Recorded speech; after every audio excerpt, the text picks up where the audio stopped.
It's the Locked On Flyers podcast for Friday, October 3rd, your daily dose of Flyers news, analysis, and high quality content that, using theater terms, a bad dress rehearsal means a good opening night.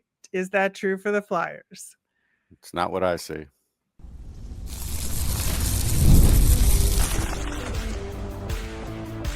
You're Locked On Flyers, your daily podcast on the Philadelphia Flyers. Part of the Locked On Podcast Network, your team every day.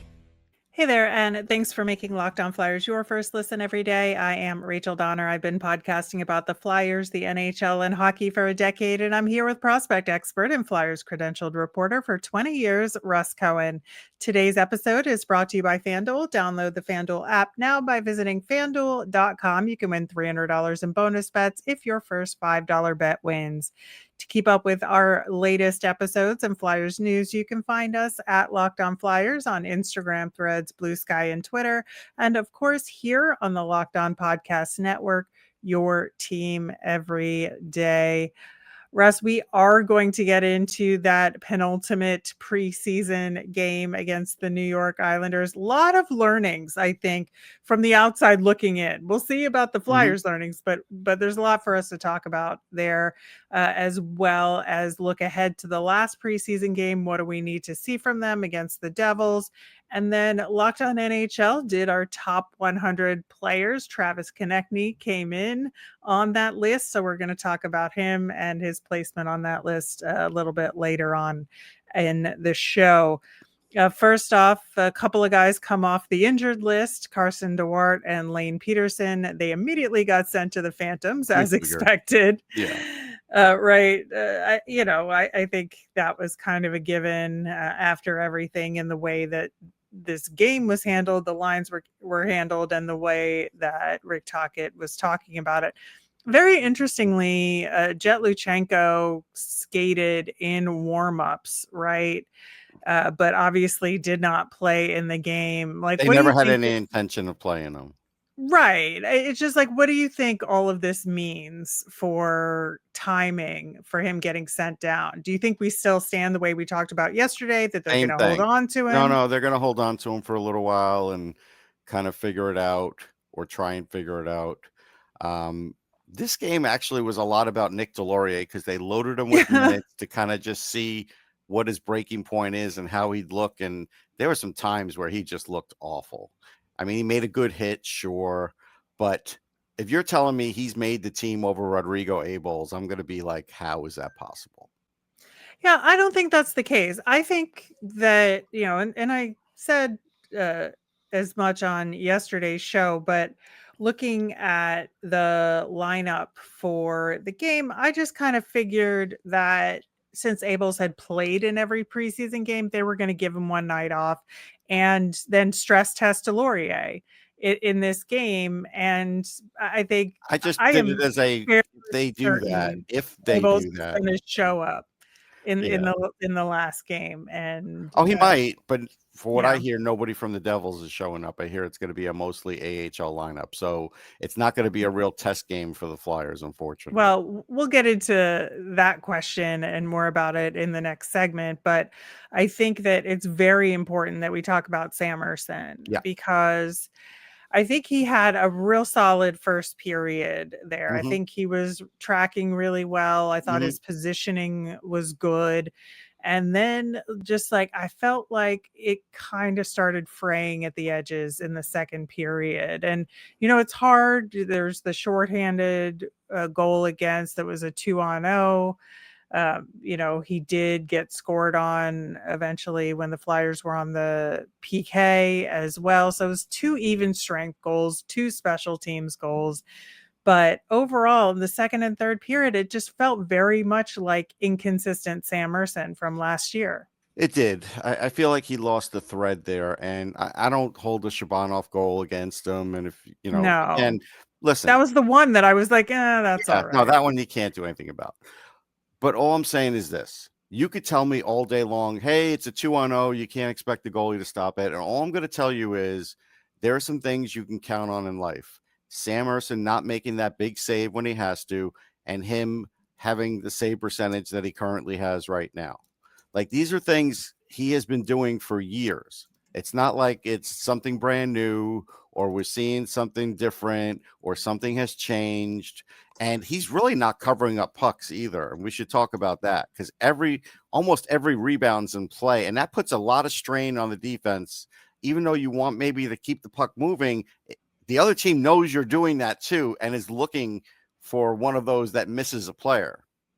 Right. And I think there's two things going on there. At least this is my theory, is that there's two things going on here.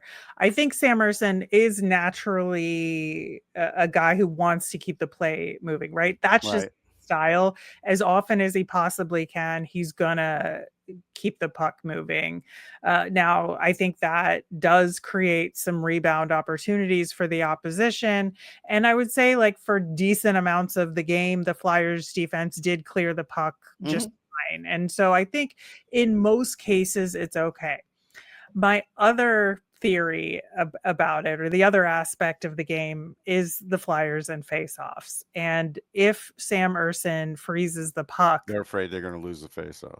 afraid they're going to lose the faceoff, and it'll be a much better opportunity for the opposing team because they can do a quick play and get a quick shot off, and Sam will not have the chance to move where he needs to in time. Whereas if he keeps the play moving, he at least knows where the puck is going to be. And That's so possible. I can't say no. And I really think there's a little bit of that going on there, because if you look at the faceoff stats, again, the Flyers have been well below 50%. Oh, yeah. Consistently. This was drastically so here at 37.8%. I think ironically, Trevor Zegras was the only one that was halfway decent at faceoffs in this game. There you go. But even Couturier did not have a good game at the dot here. So if you add all of that up, I really do think that affects Sam Ersson's game. That's possible. But again, there's something in Sam's makeup that he's got to make that, 5-bell save once in a while. There has to be a point like Sorokin. Everybody's like, well, Russ, Sorokin doesn't look good.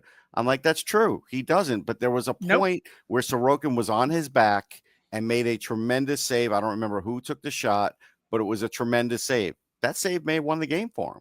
Yeah, I absolutely believe that. But I don't know that Sorokin is any better than Ersson, like in the grand scheme, but I do think I do. I know he's better, but in this game, you could say he wasn't, and I'll agree with you, but I'll say that save is what right. And that's what it comes down to, is Sam Ersson going to win you some extra games by making those saves? You could look at the save percentages overall and they'd be somewhat even, but I think that Ersson is less likely to make that game-changing save. Right. And when all is said and done. So, yeah, I absolutely am. I'm concerned. Again, I mean, the stats are the stats. It's the preseason. The mentality does change when you enter the regular season, but it changes for the other team too, though. Like, playing harder. So it's like, so you could use that, and then I could use that too. Again, when they start showing me for a period of time that these stats have really changed for the goalies, because they really haven't, I'm going to just default to this because I know what I'm seeing. And I sit next to a guy sometimes that's a goalie, and he was seeing some of the same things I did, a lot of them. Yeah. So, it's just, that's where we're at right now, or at least I'm at. Right. Now, I think, some other big picture issues that are kind of less individual player focus here. I think the question that I'm having in this preseason is, are the Flyers not taking enough shots, or are they not getting enough shots? Because I think there's a difference there. And I do think that it's more the former than the latter overall, that they're not taking advantage of the opportunity to take enough shots. It's not that the defense that they're facing is preventing them from doing it. No, I agree. What is your take? I think it's a little of that, and then it's a little shot creation. A few defensemen had a good game. Jamie Drysdale did not have a good game. He wasn't creating much. A couple shots here. He was loose with the puck. He was up the ice without the puck once or twice. Like, he doesn't evoke any confidence right now for me as an offensive defenseman. Igor Zamula was getting like some offensive chances and he was failing again. Like Right. Well, that's another topic, that's but a whole other show. We could do a whole show right. as to why he's getting these chances. There are people that Right. are upset. Like there are people that I've spoken to, and I'll mix it, fans, media, whatever, that like understand that the Flyers want a bigger defense, but don't understand why Emil Andre's in Lehigh. And it I really, mean, when you I watch asked that this, question yesterday. and when you So, watch Zamula, I mean, if Andre were the same height, Zamula wouldn't even have a chance here against him. Not a no, chance. and I also question Zamula being out there at the 6-on-5 at the end of the game. Like, what again, is this another test I for Rick guess. Tocchet is I giving him? guess. But, you know, that is a whole other ball of wax. But as far as like on the team level here, I think, you know, on the offensive side of things, you know, I asked the shot question, but on the defensive side of things in this game, this was a much less shot blocking game It was. overall on both sides. And that was actually really good to see that they were actually I trying to think they make both plays did that on defensively. Both purpose. teams did. Yeah, both teams said, you know, we're going to try and get more offense Save here and ourselves save here. ourselves, gauge the guys. Yeah, I think that Y- was a concerted effort. Yeah, so it was only 11 block shots Yeah. for the Flyers in this one, which was good. And I think there was again a lot of very good defensive play in Yeah, this no game question. Cam for the York had a solid Flyers. game defensively. I think he was good. Sanheim was good. You know, there was some good play. It's just there's some of the guys that have to really show themselves, like Zamula, like Drysdale. They're not. Now Yeah, they're probably still going to make the team, but they're not showing what they're supposed to show. well, we do have some more of those questions about the blue line. We're going to get into the forwards, which we haven't No, even we haven't even touched on touched it. yet. So we are going to do all of that coming up next.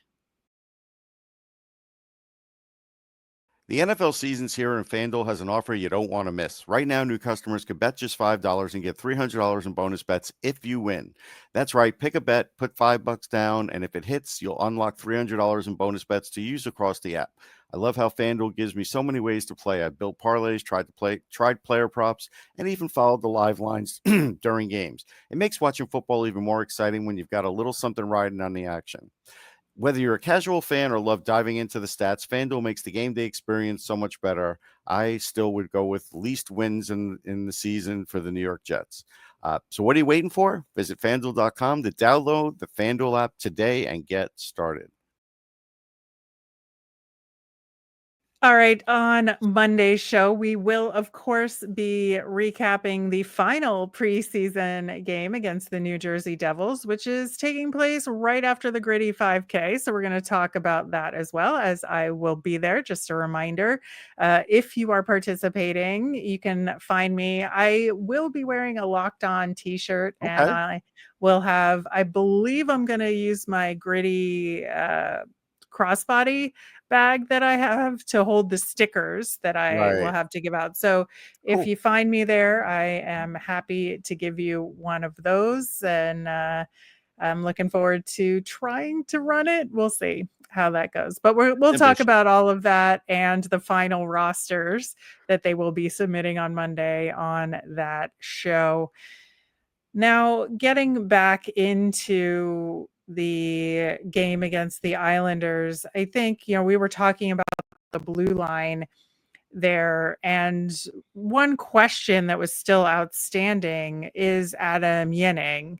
And I think the thing about him is he's the kind of defenseman that if you don't notice him, it's a good Right. thing. That Yeah. means he's doing his job. He's Correct. doing it solidly and he hasn't made any mistakes. He got, I think, a couple shot attempts off in this Mhm.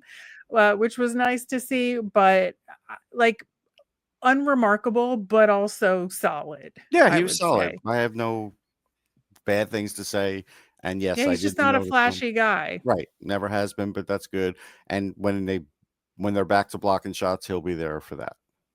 Exactly. And, you mentioned Jamie Drysdale not having a good game. Like 2 of his mistakes led to goals against. So, it is of concern there. But again, I just don't think there's anything you can do about it at this point. This is our blue No, line, but right? I think at some point the coach is going to not worry about what the organization has invested in this guy. Like, he doesn't have any attachment to him. And if he's not fulfilling his game plan, he's going to look elsewhere and give him a different role. Yeah, could be. And that's where the opportunities for a guy like Emil Andre could be. Maybe down the road. It'll Right. take a little while. It's not like it's going to happen Yes. in 2 games. Exactly. Now, on the forward side of things, one of the questions we had going into this game was Owen Tippett and if he would fit on that line with Zegras and Michkov. I think, Rick Tocchet said it's a work in progress, and I kind of agree with him. I think there were little moments there where it did work, but I think they definitely need some practice. I think that, there were instances where 2 of the guys were behind the net at once, and you can't do that because then No. there's nobody to outlet pass to. And he was losing the puck a bit. Look, I'm not going to Mhm. blame Owen Tippett on this. This is a bad No. fit. Not once was he in his good shooting spot to actually take a shot. Not once. And with Right. these 2 guys that play like pretty much an open style, that is not Owen Tippett. And that's why you're better off putting him with Sean Couturier, because at least Couturier will try and find him in his spot. These guys never even made an attempt to do that. At times, Tippett was up high, like he's not going to shoot from out there. Right. And He was lost. So and that's why I say, like, I think with practice they could make it work. It's not ideal though. I well, think you're right there. and here's the Because other problem. The other problem is third period Matvei Michkov is not the same energetic No, guy 'cause he is to start the game. He is still having fitness issues. He is. Yeah. Yeah. And I think that Michkov is so in tune with what he wants to do. And I think, he and Zegras are building a kind of chemistry and a kind of Yeah. anticipation that Tippett just isn't a part of. No, And they're better off with and like, I get it. You don't want to break up the Kate's line. Fine. Kate's line looks great. Don't break it up. But yep, no then issues there. but put somebody else there. That's all. Yeah, I actually saw some really good play by Bobby Brink in this game too. I think along the boards, I think he was A little fighting bit. real hard. He was. Like, that wasn't just dependent on Forster, Right. supporting him. I think he was Yeah, doing no, some I good stuff on agree with his you on own. that. I do. Yeah. So really pleased with that Kate's line once again. Not worried. Still worried about the face-offs a little bit, but other than that, I think they're doing okay. They are. I think if you move Tippett to that line with Couturier and Konecny, I think that's fine. I think it's risky to have then Grebenkin on that second line. No, I'd put him on the third line. I wouldn't have him on the second Yeah, line. right. Really, then you do honestly, have to break up the Cates line at well, that point. you don't have to. But here's the thing. Like on the first line, Grebenkin showed a little bit, but he didn't really shoot. He helped go to the net, okay, because he knows he has to. He's more of a third, fourth liner. Like, he should not be on the top 6. If you want him to make the team, fine, but he should be somewhere in the bottom 6. Like, that's where he should I would play. tend to agree with it. I just don't know. I think third line is where he should be, but he can't be. Then you So put him on the fourth line. can you put him on the fourth line here? Yeah, I think it's going to be an interesting Oh, challenge. are you for telling me Rick that you'd Tocchet. rather have Nick Delorier over Grebenkin on the fourth No, line? Abels is in that Well, he spot. maybe isn't. He maybe And he isn't. is a fourth liner, I and know. that's why I question that. Yeah, But I think that's going to be an interesting decision for Rick Tocchet to make as to what to do about Tippett, and then it cascades down to Grebenkin, which is not his fault. No, because I but think that's the Grebenkin thing. was doing the best he could, and I actually thought he had a much better game overall than he had previously. I thought he had a lot more confidence in the offensive zone than previous. Overall, but very little offense, no offense. The other Sure. stuff. No, but that's the thing. If you put him in the top 6 and he's starting to go up against other teams' top 6, he may be overmatched in that over time. And that's why I think he's a bottom 6 guy where he could actually ease into the NHL. He's not a guy that could take on the NHL head on. He is not ready for that. Yeah, I think he thinks he is, and I think that's half the battle, to be honest with him. I think that there's a good chance he'd be okay. I just don't know that it's a long-term thing. Like if he could be consistently okay. Yeah, I And really question that's that. a time will tell. It's just a time will tell at this Okay. point. But looking ahead to the game against the Devils, Well, before the then Devils game, I just want to say Travis Konecny finally did look like Travis Konecny that game, and that was good to well, we're see. going He to talk probably more needed about it. him a little bit later in the Okay. show. But I think, looking ahead to this Devils game, usually the last preseason game, they rest, teams rest guys, and it's just kind of going through the motions, which is why they're cutting down the number of preseason Right. games to begin with, to make them actually all useful. And knowing that we have all these outstanding questions and these issues that have come up with this game that we just talked about, like, is there even an opportunity for the team to learn anything? Not in that game. This was the game. This was the game for both teams to do that. Next game is not the game.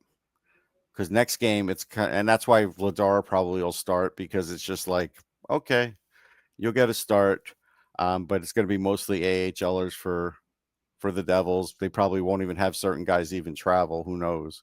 But yeah, that was the word that was going through. Yeah, and that's unfortunate because I think there's a couple other tweaks that Rick Tocchet could make Sure, and try out I agree. that he needs to.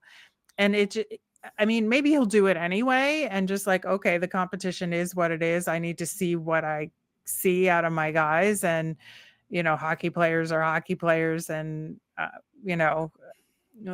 think, This was a more again, representative NHL game in the sense sure. that it had a lot of NHL players. Maybe the pace wasn't there, but it had a lot of NHL players. So yeah, that's why I say next game, it's kind of like, I think you just watch the tape from this one and this is it. Like you're making decisions off of this. Right. And then I asked the other question, we've said that we think Sam Ersson should have played in both games, but Now I don't. yeah, I mean, should, yes, will, maybe not Probably.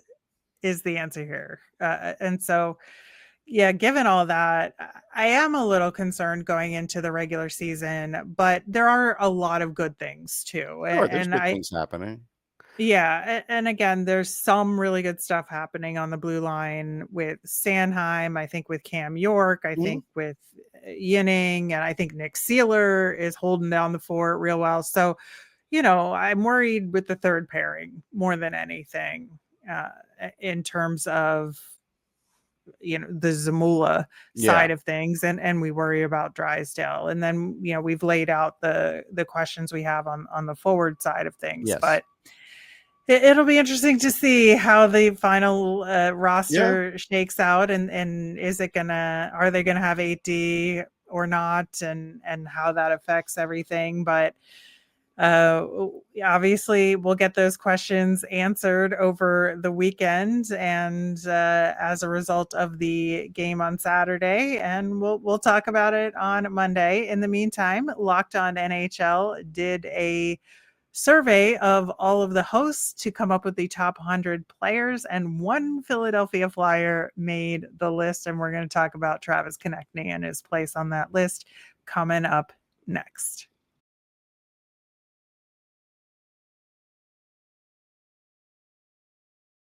All right, so Travis Konecny was the lone Philadelphia Flyer to make the NHL Top 100 for the Locked On NHL channel here. And it's interesting. We submitted, as we mentioned many weeks ago at this point, we submitted Travis Konecny and Matvei Michkov as the two players that we would suggest that our fellow hosts vote for.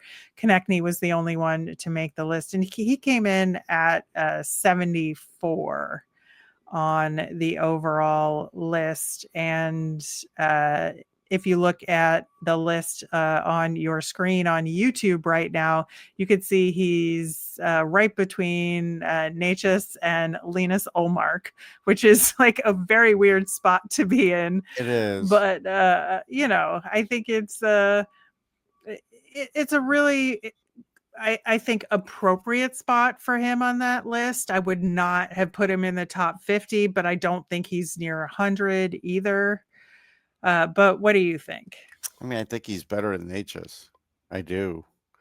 Necas didn't have a great season. Where's the ranking coming for that? Like, why? So I think he's better than Necas. I can make an argument he had a better season than Saros. Nashville was pitiful. Are we going by Saros's reputation? Doesn't he have to kind of prove himself a little more again? Not saying he shouldn't be in the top 100. He should, but he shouldn't be there. So I think, looking at those things, I have some questions. Yeah, I think Travis Konecny has so much potential. And I think, you brought up that in this game, he actually looked like himself. Yep. A lot more, and I would agree with that. And him getting on the board, I think, was absolutely critical for him going into the regular season, that he didn't have this hanging over him, like not having scored in the preseason. I think that would have been difficult for him, because when he gets into his low points over the course of the regular season, sometimes it just really weighs on him when he can't score. And so I think having scored in the preseason is absolutely critical. Yeah, I think so too. And, and again, like watching, Necas, who's a tremendously skilled player, don't get me wrong. Like, he was less than a point a game in the playoffs. He was just under a point a game for Colorado, but there were a lot of empty points. Like, I think it was much tougher sledding for Travis Konecny to get the point total he did than for Necas to get the point total he did, playing on that power play and everything else. And so that's, partly how I have to grade it if I was grading. Yeah, and I think there's a bias with guys that get to play in the playoffs, right? Yeah. Like, if you're on a team that's in the playoffs, well, naturally people think you're a better player because you're part of a group that's overall better. Right. So there is something to that for sure. And, the overall list, you look at some of the players that are kind of in the lower half, or some of the non-playoff guys as well. But, I certainly think he's better than Evgeny Malkin, who came in at 79 at this point in Malkin's career. Yes, he is. Yeah. So at least that placement was correct here. Just taking a quick look at the top 10 of the list, just to check in on what the benchmark is here for the league overall. Connor McDavid came in in first place here, with Nathan MacKinnon in second and Leon Draisaitl in third, Cale Makar fourth, and Nikita Kucherov fifth. And I can't really argue with that entirely. Maybe you move Draisaitl up to second and McKinnon third, I think, again, just based on results. Yeah. I mean, I think that might be fair. I mean, I might have to actually put McKinnon fourth, Draisaitl second, and Makar third, because Makar had 92 points. Yeah. As a defenseman. So I might do that. And then, go ahead. I was going to say Kirill Kaprizov, with the biggest contract in NHL history thus far, comes in the 8th spot here. But he had a great year, but he got hurt too. I would flip-flop him and Quinn Hughes. That's what I would do. Who was in the 10 spot here, with Barkov in the middle at 9. Austin Matthews was 6, and Connor Hellebuck at 7. With Connor Hellebuck, it's really interesting to me, because I would maybe put him in the 10 spot. Okay.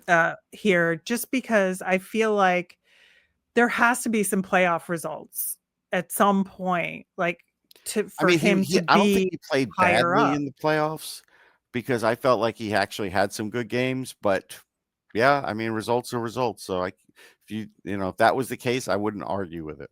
Yeah, but overall, I think the top 10 is the top 10. Yes. We can maybe quibble about what order they're in, Yeah. here at one spot here or there. But I do think this top 10 is the top 10. Yeah, I agree. But hopefully we have a couple of Flyers that will take a crack at the top 50 at some point next season when we do this list. Possible. And hopefully Travis Konecny is still there. Hopefully Matvei Michkov is there. Maybe we'll have Porter Martone on the consideration list as well, or maybe for some people other keeping guys. track, because I know they want to, Macklin Celebrini was in that list. Yes. So just letting them know Michkov wasn't, he was, because I know a lot of people want to compare the two. Well, so far that's what some of the other people think, and I don't disagree right this moment. I don't. Nope, I would not either. All right, that will do it for today's show. Thanks so much for listening. We will indeed be back on Monday to talk Flyers versus Devils and the final roster. As a reminder, we always want to hear from you. You can send in your questions or Flyers thoughts to any of our socials at Locked On Flyers. You can email us at lockedonflyers@gmail.com or comment on our YouTube channel.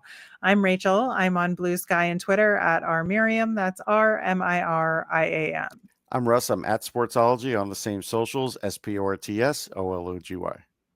Thanks for making Locked On Flyers your first listen today. For your next listen, check out the Locked On NHL podcast. It brings you the daily league-wide stories that matter most with local coverage you love from Locked On. It's on YouTube or wherever you listen to podcasts. Have a great weekend, everyone.